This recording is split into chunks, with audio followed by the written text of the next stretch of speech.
You know, back 20 years ago, Bill Maher was one of my political heroes. I absolutely loved his documentary, Religulous. And to this day, that is the documentary that I will break out and show people, hey, if you want to stand up to organized religion, this is how you do it. It was one of the most epic takedowns of organized religion that I ever heard. And anytime Bill spoke on subjects like that, I couldn't wait till he started talking because he always hammered the points home perfectly.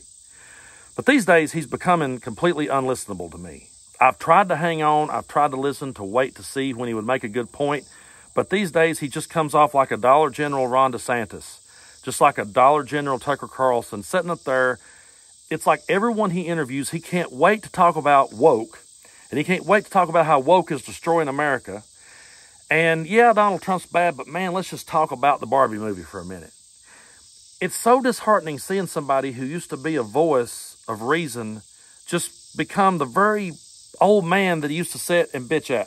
The very kind of people that he was sitting across from bitching at in the movie documentary Religulous is the same people that he is these days. He's just turned into those people. And it's been pretty disheartening to watch. I saw him talking with Kid Rock, and he told Kid Rock to his face, he said, you know what? He said, you're like my dog who just barks for no reason. He said, my dog will just run out in the middle of the floor, start barking, and there's nothing there. I could say the same thing to Bill Maher. I had a dog back when I was growing up that reminds me of Bill Maher.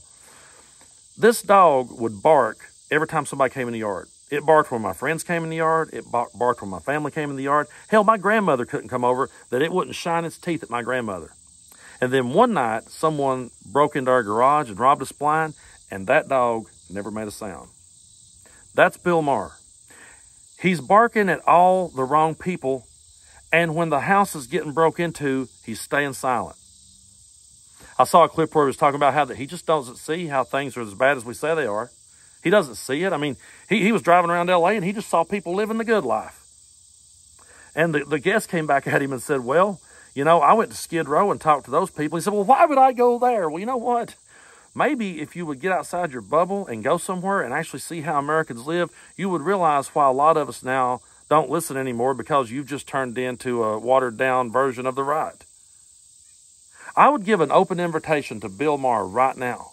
He's invited to come to Tennessee anytime he wants, and I'll take him for a drive. And we'll drive these backcountry roads.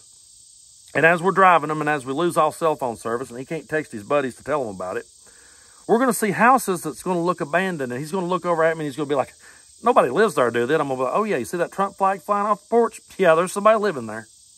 And then he's going to look at me and he's going to say, well, wait a minute. Where the hell do these people shop?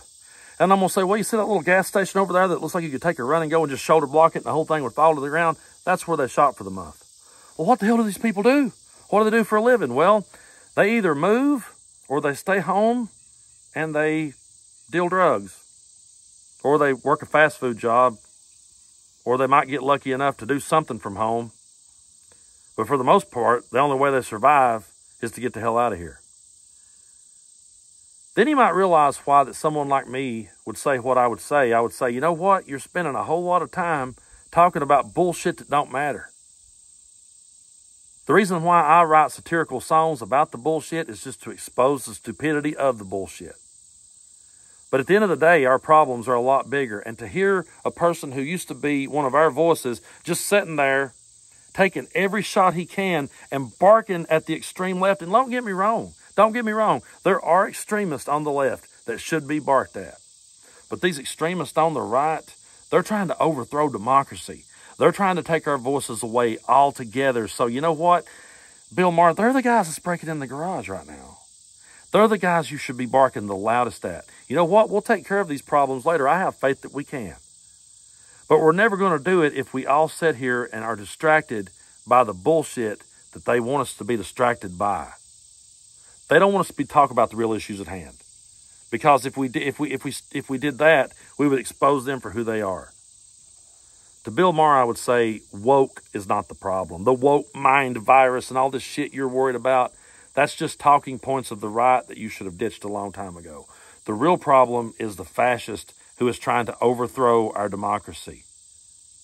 So I doubt he will ever see this video, and I doubt very seriously he would ever give a shit. But the invitation's open. Bill Maher, if you ever want to come ride around Appalachia in a Crown Vic with me, I'll be glad to show you why that you fucking disappoint me.